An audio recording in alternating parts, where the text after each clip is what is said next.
to personally plead with you to get out right now. A serious and urgent warning from the National Hurricane Center as Matthew begins to move up the coast. We're only starting to see the damage here in the United States. Today, officials are pleading with residents to listen to warnings from officials and get out while they still can. Today, we're continuing to track Hurricane Matthew, the damage it's already caused, and what we can expect to see in our area this weekend. I'm Don Roberts. And I'm Laura Queso. Right now, we're learning Dare County is under a tropical storm warning. Let's start by sending it over to Jeremy Wheeler in the Weather Center with the very latest. Jeremy. All right, thanks. Yeah, and so right now, the Hurricane Matthew is down still across Florida. Those hurricane force winds are reaching inland. They haven't made it to Jacksonville yet, but the tropical storm force winds have, and tropical storm force winds extend down even south of Cape Canaveral still at this point. That's winds of 39 miles an hour or greater. So the winds sustain 130 miles an hour, moving northwest at 13 miles an hour. It's still moving northwesterly, but you know, it's been offshore, and it looks like it is going to stay offshore at this point. So that's great news.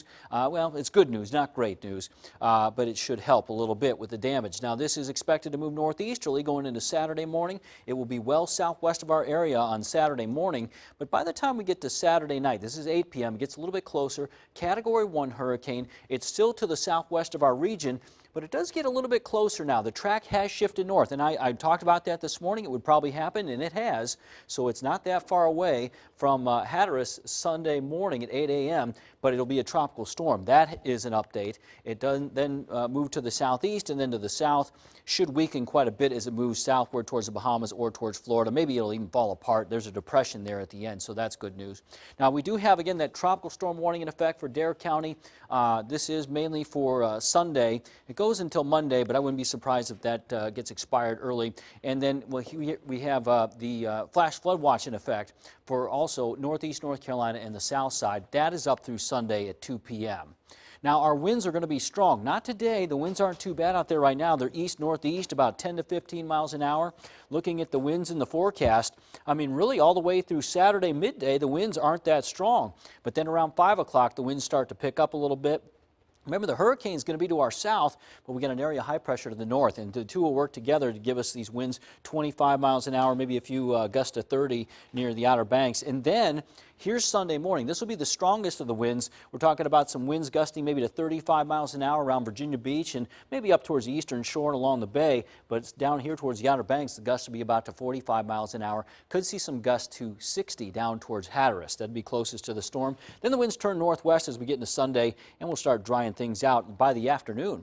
The tide is going to be up 5.5 feet. This is into Sunday, and this is preliminary. This could change, but some moderate tidal flooding is expected into Sunday morning. Before that, maybe some minor tidal flooding. Around here right now, fairly quiet, partly cloudy skies to mostly cloudy, and there are a few showers, though, down here across the Outer Banks, and we'll see a few showers today, highs in the 70s to near 80. I'll talk more about Matthew in detail coming up in just 10 minutes. Don?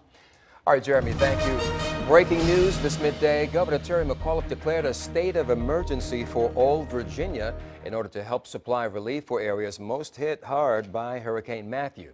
Now, in a statement just in our newsroom, the governor said, in part, while current forecasts indicate Virginia will be spared the worst impact of Hurricane Matthew, we have a responsibility to our sister states to facilitate efforts to respond to this disaster and keep families safe.